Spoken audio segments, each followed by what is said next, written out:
batid na marami sa mga Indio ang mangmang. Father, tama to. Hindi rin ba nilibatid na nasa tahanan tayo ng isang dito? Pero maaaring masaktan si Kapitan Tiago. Matagal lang ang pinagpalagay ni Kapitan Tiago na hindi siya isang Indio.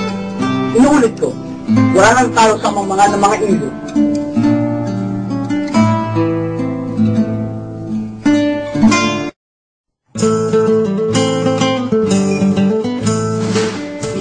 Kinagagalak sa inyo ipakilala ang dahil ng pagsasalong ito.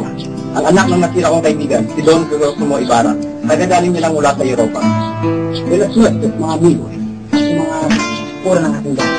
At sumasawin na kaibigan ng aking ama, Father Damaso, patawarin niyo sa aking pumamalik. Hindi kayo nagkakamali. Ako nga, Father Damaso.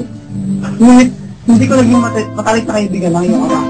Kaya nga ba ang anak ng iyong mga sa Ibarra? Kanya ko, maligayang pagdating. Nang may mas mapalat siya sa iyo. Maraming salamat.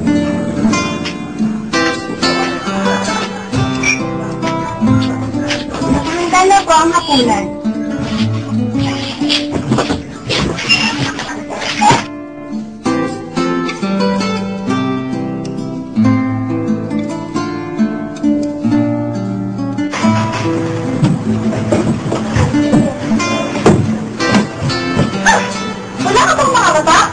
Meron po, senyora.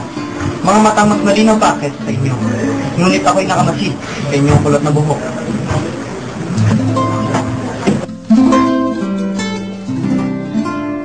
Ibarra, sa halos pinuntahan ninyong pamamalagi sa ibang bansa, anong pinawalang bagay ang inyong ikita?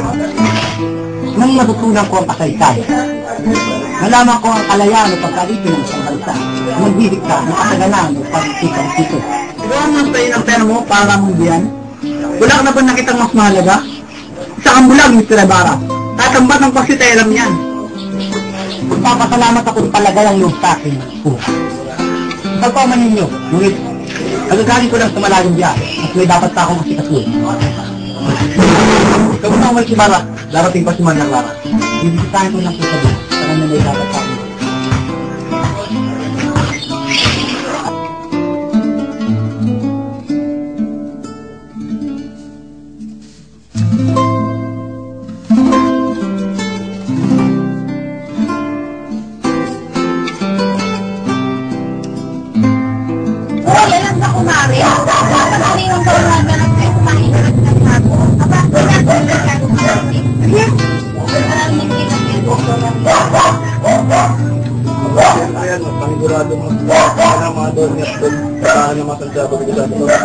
Ay, tama ka dyan.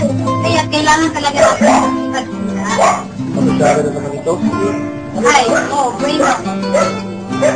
Muna na ako Kita-kita na lang tayo.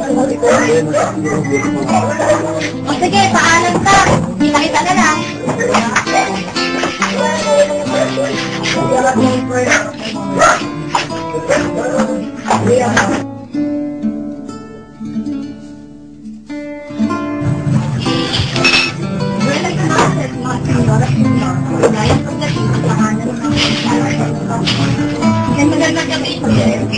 Magandang gabi rin yung pagkakas.